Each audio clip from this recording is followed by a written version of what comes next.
नमस्कार, मैं हूं पंकज सिंह जाडेजा। हमारा उद्देश्य है राष्ट्र से स्नेह, राष्ट्र का सम्मान। अब देखते हैं आज के दिन भर की टॉप हेडलाइन।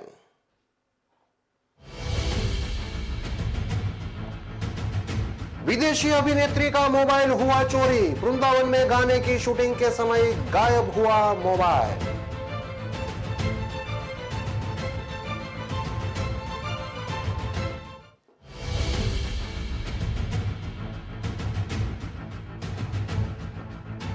लखनऊ से ऑपरेट हो रहा था नोएडा का हवाला कारोबार। 2 का 3 स्कीम के तहत ब्लैकमेल को किया जा रहा था वाइट। देश भर में है एजेंट।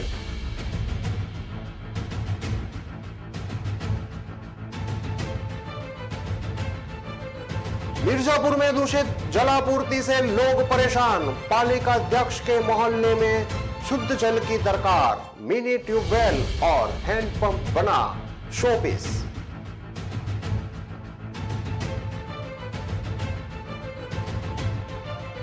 और जालौन में कागज फैक्ट्री में लगी भीषण आग। फायर ब्रिगेड ने 3 घंटे में मशक्कत कर पाया काबू। लाखों का सामान जलकर राख।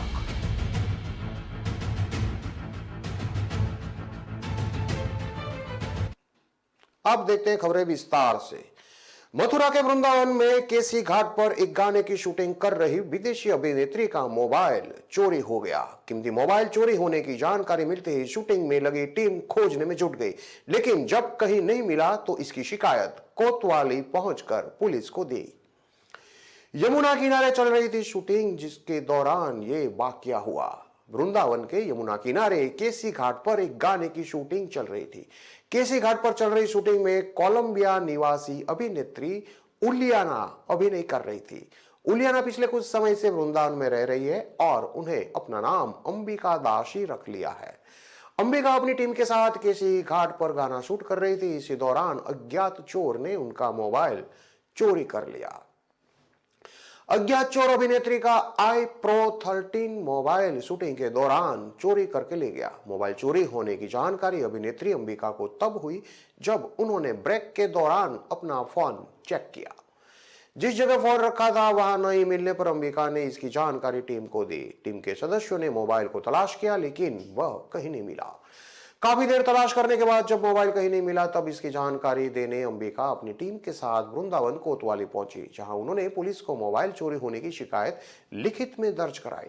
शिकायत करने के बाद थाना पहुंची अंबिका के सहयोगी अनुराग ने बताया कि चोरी की गई मोबाइल की कीमत करीब 1.5 लाख रुपया है। फोन पर काफी देर तक रिंग गई, बाद में उसे बंद कर दिया गया। पुलिस से शिकायत कर दी गई है।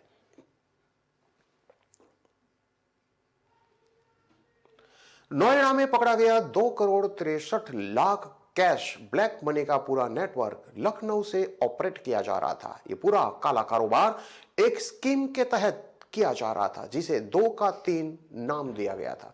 यानी 2 करोड़ रुपए ब्लैक मनी दो और 3 करोड़ रुपए RTGS के रूप में ले जाओ। इनकम टैक्स अधिकारियों ने बताया कि इस समय देश के अलग अलग राज्यों में 5 टीम में 30 लोग सर्च कर रहे हैं। इसमें 2 स्थानों पर दिल्ली में 2, नोएडा और एक स्थान पर लखनऊ में सर्च की जा रही है। दरअसल बड़ी कंपनियों को CSR फंड के तहत एक तय राशि सामाजिक कार्यों में खर्च करनी होती है। गिरफ्तार किए गए हवाले के एजेंट CSR फंड में ही सेंधमारी शुरू कर दी थी। आरोपी बड़ी कंपनियों के मालिकों से संपर्क करके उनके CSR फंड का हिस्सा अपनी फर्जी कंपनियों में डाल लेते थे। इसमें शर्त यह थी कि बड़ी कंपनियां आधा या कुछ कम पैसा वापस करने को कहती थी। इसे ऐसे समझे कि ए जो एक कंपनी है ब्लैक मनी एजेंट है, B शेल या फर्जी कंपनी है और C जो कि CSR कंपनी है। सी कंपनी का सालाना टर्नओवर 100 करोड़ का है। नियम के तहत उसे टर्नओवर का 2% पैसा CSR फंड में खर्च करना होता है। ये पैसा बचाने के लिए वह B कंपनी को 2 करोड़ रुपये देता है। शर्त यह है कि इसमें से 1 करोड़ रुपया वापस C को चाहिए। अब B कंपनी के एजेंट ए ऐसे लोगों को ढूंढते हैं जो ब्लैक मनी को व्हाइट करना चाहते हैं। बी कंपनी के पास ब्लैक मनी लेकर आने वाले लोगों को वह स्कीम बताते हैं कि आप यदि 2 करोड़ रुपए ब्लैक के व्हाइट कराना चाहते हैं तो उसका 33% कमीशन लगेगा और आपको आरटीजीएस के रूप में 3 करोड़ रुपए दे दिए जाएंगे, जिसमें से 1 करोड़ रुपए वापस मेरी दूसरी कंपनी में डालना होगा। 1 करोड़ रुपया जो बी कंपनी में आया उसे सी के साथ जो शर्त थी उसे वापस चेक के जरिए दे दिया जाता है। सी को पैसा मिल गया था और बी कंपनी को दोनों तरफ से कमीशन और ए कंपनी का ब्लैक मनी व्हाइट हो गया। इनकम टैक्स अधिकारी ने बताया कि इस मामले में बी कंपनी के सैकड़ों एजेंट देश भर में सक्रिय है, जिनकी 3 कैटेगरी है, शीर्ष, मध्यम और लो कैटेगरी।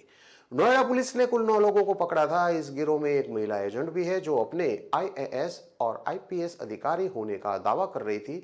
ये शीर्ष एजेंट है। वह शीर्ष एजेंट में एक आदर्श श्रीवास्तव को कल लखनऊ में छापा मारकर इनकम टैक्स अधिकारियों ने पकड़ा था। इनकम टैक्स अधिकारियों से बचने के लिए इसमें खुद को बाहर से अपने घर में बंद कर लिया था। इसके बाद वह अपने घर से भागने की कोशिश कर रहा था। उसके पास से 100 करोड़ ब्लैक के व्हाइट करने और काफी डेटा भी मिले हैं। वहीं दिल्ली के करोल बाग में अपने 90 लाख रुपए की बेहिसाबी नकदी को 1.5 गुना आरटीजीएस में बदलने की कोशिश कर रहे एक व्यक्ति राकेश कुमार नाम का जो है वो पकड़ा गया है।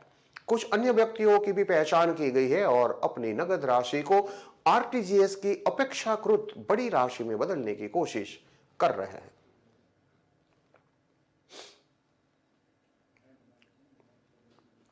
नगर के गणेशगंज मोहल्ला स्थित पालिका अध्यक्ष के घर के पीछे बसे रघुनाथ दास की गली और आसपास के नागरिक दूषित पानी पीने को विवश है।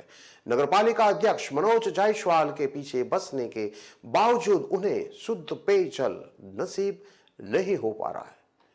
कहने को तो मोहल्ले में हैंडपंप और मिनी ट्यूबवेल लगा है, लेकिन करीब 1 वर्ष से हैंडपंप और मिनी ट्यूबवेल खराब होकर महज 100 पीस बनकर रह गए हैं। नहाने और पेयजल के लिए लोगों को भटकना पड़ रहा है। पाइप से आ रहा पानी गंदा है।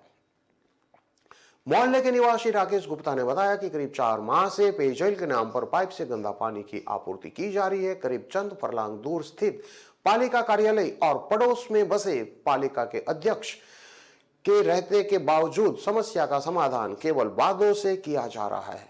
लिहाजा समस्या जस की तस है। गर्मी से आरंभ हुई दूषित पेयजल की आपूर्ति आज भी जारी है।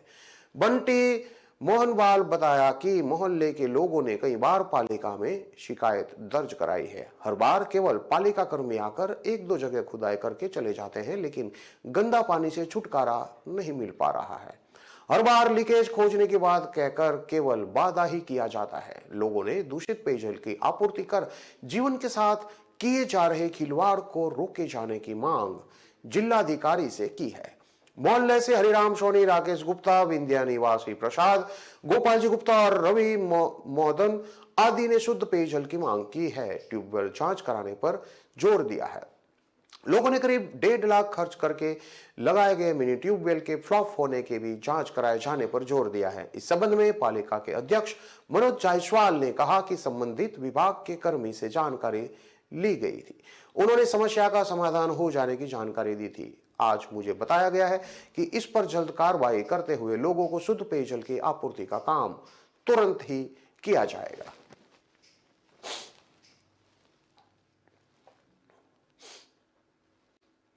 जालौन के कापली क्षेत्र में स्थित कागज फैक्ट्री में देर शाम को आग लग गई। देखते ही देखते आग ने विकराल रूप ले लिया, जिससे कागज फैक्ट्री में काम कर रहे लोगों के भारी अफरा तफरी मच गई। आग की लपेट देखकर फैक्ट्री कर्मचारियों ने दमकल को सूचना दी। जानकारी मिलते ही दमकल कर्मी मौके पर पहुंचे और कड़ी मशक्कत करने के बाद आग पर काबू पाया। तब तक फैक्ट्री में रखा लाखों का सामान जलकर राख हो गया था। कागज फैक्ट्री में आग लगने की घटना कालपी कोतवाली क्षेत्र के ग्राम बरदोली की है। यहां सबसे बड़ी कागज फैक्ट्री स्थापित है। शनिवार देर शाम को फैक्ट्री में आग लग गई थी। कागज और कच्चे माल होने की वजह से आग ने विकराल रूप ले लिया था। देखते ही देखते आग की लपटें 3 मंजिला तक उठने लगी। इसे देखकर फैक्ट्री में काम करने वाले मजदूर दहशत में आ गए। उन्होंने सबमर्सिबल खोलकर आग पर काबू पाना चाहा, लेकिन काबू नहीं पाया जा सका। तेजी से बढ़ती आग को देखकर फैक्ट्री में मौजूद मजदूरों ने दमकल कर्मियों को सूचना दी। सूचना मिलते ही दमकल की 3 गाड़ियां आग बुझाने के लिए घटनास्थल पर पहुंची। दमकल कर्मियों ने लगभग 3 घंटे की कड़ी मशक्कत के बाद आग पर काबू पाया, लेकिन तब तक आग से फैक्ट्री में रखा लाखों रुपए का कागज और कच्चा माल जलकर राख हो गया था। आग का कारण शॉर्ट सर्किट बताया जा रहा है। वहीं आग की जानकारी पर फैक्ट्री मालिक भी पहुंच गए, जो आग से जले माल की कीमत का आकलन कर रहे हैं।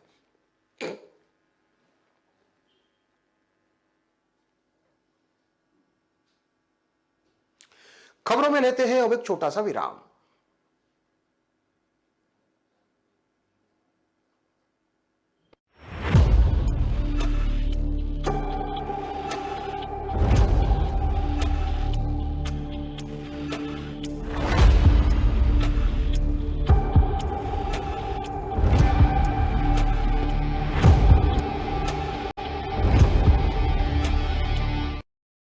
दिल का परिंदा उड़ चला, अंदाज अपना मन चला, खुद की तो सुन ले, जी भर के जी ले, रुकना ना तू अब ठहर।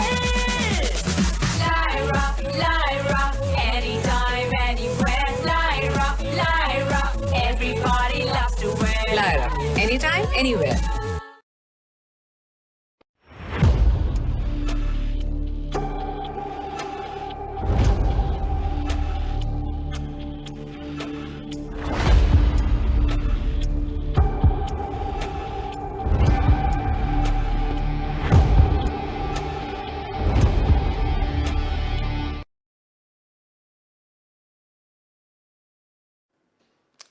विराम के बाद एक बार फिर से आपका स्वागत है। अब देखते हैं आगे की और खबरें। मथुरा के वृंदावन में स्थित विश्व प्रसिद्ध बांके बिहारी मंदिर में श्रद्धालुओं को बेहतर सुविधा देने के उद्देश्य से जिले के न्यायिक और प्रशासनिक अधिकारियों ने मीटिंग की। मंदिर के गोस्वामी समाज के साथ हुई बैठक में सुझावों पर मंथन हुआ तो कुछ पॉइंट को लेकर चर्चा की गई।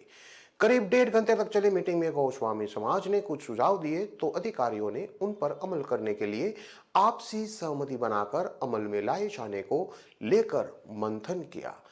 अधिकारियों ने बांके बिहारी मंदिर और उसके आसपास के क्षेत्र का निरीक्षण भी किया। 9 नवंबर को मुख्यमंत्री योगी आदित्यनाथ मथुरा आए तो उन्होंने बांके बिहारी मंदिर में आने वाले श्रद्धालुओं को हो रही दिक्कतों को लेकर जिले के अधिकारियों को की जमकर क्लास ली।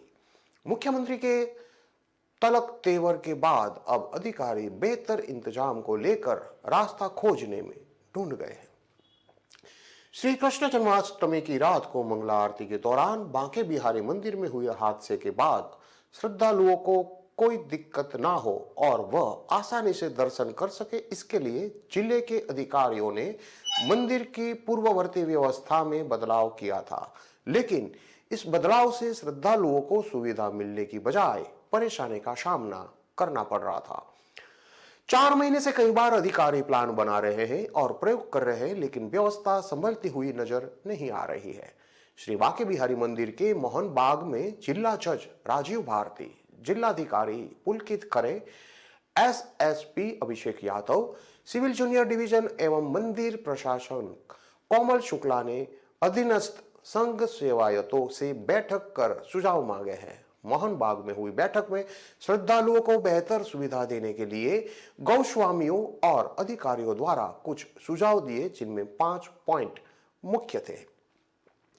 अधिकारियों ने सभी सेवायतों के सुझावों को दर्ज किया। उसके अलावा मंदिर में भीड़ को नियंत्रित करने के कई सुझाव सेवायतों ने दिए। कुछ सेवायतों ने प्रवेश द्वारों को नीचे जमीन तक करवाकर स्लैब बनवाने का भी सुझाव दिया। जिलाधिकारी और वरिष्ठ पुलिस अधिकारी ने अन्य अधिकारियों के साथ बांके बिहारी मंदिर, वृंदावन और आसपास के क्षेत्र, बाजार, पार्किंग, विद्युत आदि की सुरक्षा व्यवस्था को सुदृढ़ करने के दृष्टिगत निरीक्षण किया और श्रद्धालुओं एवं जनपद वासियों को किसी प्रकार की अव्यवस्था, असुविधा का सामना न करना पड़े कि उसके दृष्टिगत पुलिस प्रशासन द्वारा की गई व्यवस्थाओं का निरीक्षण भी किया गया और संबंधित को आवश्यक दिशा निर्देश दिए गए।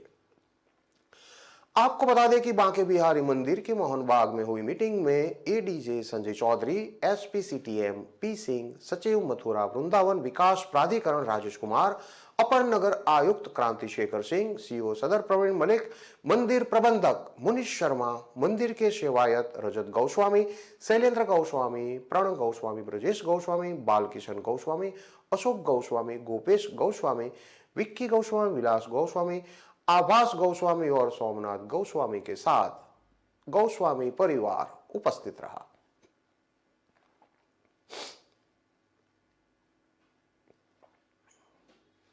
यूपी के हरदोई में भाजपा के वरिष्ठ नेता और पूर्व मंत्री स्वर्गीय शारदा भक्त सिंह की कोठी में नकली खाद बनाने का कारोबार चलता मिला। कृषि विभाग की टीम ने छापेमारी करके निर्माण सामग्री बरामद की है। मामले में पूर्व मंत्री के पौत्र समेत 5 लोगों के खिलाफ शहर कोतवाली में एफआईआर दर्ज कराई है। कृषि विभाग की टीम ने बरामद सामग्री को अपने कब्जे में लेकर जांच के लिए भेज दिया है। पूर्व मंत्री के पौत्र ये निर्माण कार्य करा रहे थे। शहर को कोतवाली इलाके में नकली खाद बनाने की शिकायत पर शुक्रवार देर रात सिटी मजिस्ट्रेट सदानंद गुप्ता के नेतृत्व में कृषि विभाग और पुलिस अधिकारियों की टीम छोटा चौराहा स्थित प्रताप भवन में पहुंची। साई निवास प्रताप भवन भाजपा के वरिष्ठ नेता और पूर्व मंत्री स्वर्गीय शारदा भक्त सिंह का है। उनके निधन के बाद उसमें उनके पौत्र सुरेंद्र सिंह उर्फे सोनू रहते हैं। देर रात हुई छापेमारी में मौके पर से एक दुकान में टडियावाल के आसा गांव के प्रेम प्रकाश, अनंतराम, अरविंद और शाहबाद के नारणपुरा गांव के नन्हे अवैध रूप से उर्वरक का निर्माण और पैकिंग करते मिले थे। जिला कृषि अधिकारी उमेश कुमार साहू ने बताया कि इन व्यक्तियों से जब उर्वरक निर्माण के संबंध में जानकारी ली गई तो उन्होंने बताया कि सुरेंद्र सिंह उर्फे सोनू उर्वरक निर्माण पैकिंग करा रहा है। टीम ने सुरेंद्र सिंह उर्फे सोनू से निर्माण और पैकिंग कार्य संबंधी अभिलेख मांगे गए, जिसे वो मौके पर नहीं दिखा सके। इसके बाद छापेमारी टीम ने प्रथम दृष्टिया उर्वरक निर्माण और पैकिंग को संदिग्ध मानते हुए उक्त दुकान को सील कर दिया। टीम ने दुकान से एक पैकिंग मशीन, एक कांटा, एक बेड सीलर, रुदारा बायोटेक ब्रांड के खाली प्रिंटेड पैकेट बरामद किए हैं। वहीं 49 बोरी काला दानेदार डीएपी का सामान, फेरस सल्फेट बनाने के लिए 10 बोरी सफेद महीन दानेदार, 53 बोरी फेरस सल्फेट, 5 बोरी सफेद सीमेंट मिले हैं, जिसे सीज कर दिया गया है। जांच रिपोर्ट आने के बाद उस पर कार्रवाई होगी। कृषि अधिकारी ने नकली खाद फैक्ट्री के आरोपी संचालक सुरेंद्र सिंह उर्फे सोनू के अलावा मौके पर मिले प्रेम प्रकाश, अनंतराम, अरविंद, नन्हे के विरुद्ध विभिन्न धाराओं में शहर कोतवाली में एफआईआर दर्ज कराई है। इसके अलावा सभी नमूनों को प्रयोगशाला में भेज दिया गया है। उन्होंने बताया कि रिपोर्ट के बाद सभी के खिलाफ कार्रवाई की जाएगी।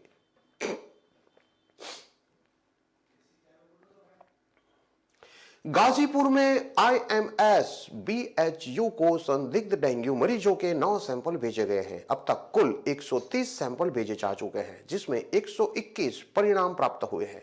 मुख्य चिकित्सा अधिकारी डॉक्टर हरगोविंद सिंह के मुताबिक 121 में डेंगू पॉजिटिव गाजीपुर के 83 और अन्य जनपद के 4 मरीज हैं, जबकि नेगेटिव 34 मिले हैं।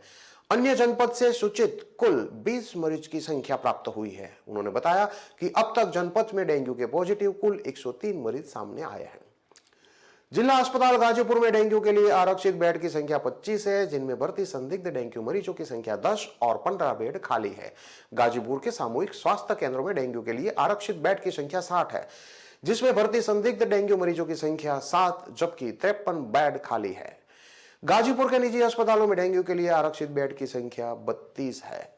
मुख्य चिकित्सा अधिकारी ने जनपद वासियों से बुखार से भयभीत होने की बजाय घरों और आसपास के वातावरण को स्वच्छ रखने की अति आवश्यक बताया है। साथ ही बताया कि मात्र प्लेटलेट का कम होना डेंगू का लक्षण नहीं है, अन्य बीमारियों में भी प्लेटलेट्स की संख्या में कमी होती है।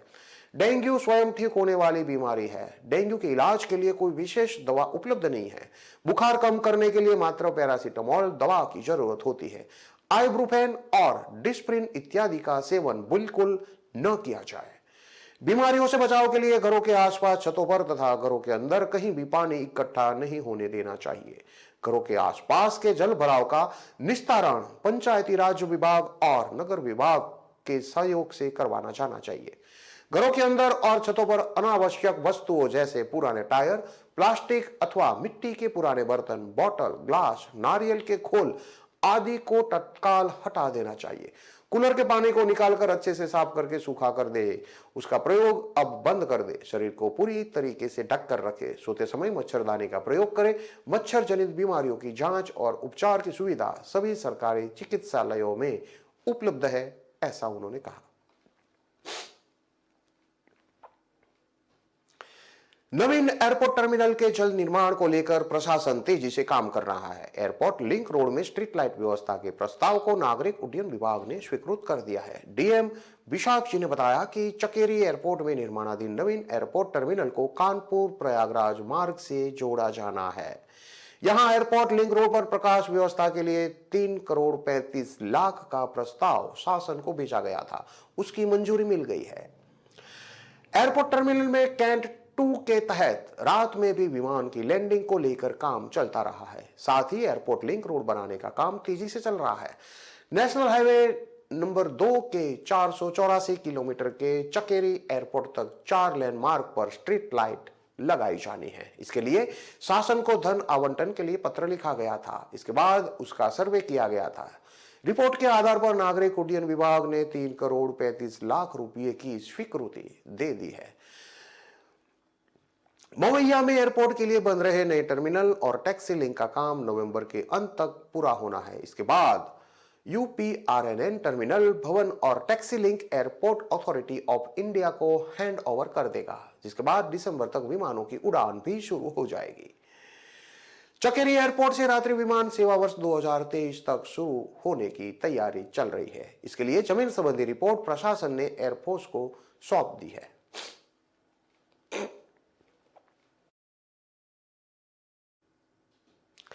इन सभी खबरों को विस्तार से पढ़ने के लिए आप हमारे वेबसाइट का भी प्रयोग कर सकते हैं। हमारा वेब का पता है www.kalamkartavya.com। हमारी कलम है हमारा कर्तव्य है के उद्देश्य के साथ खबरों को आप राष्ट्र प्रथम के साथ देखते रहिए। नमस्कार।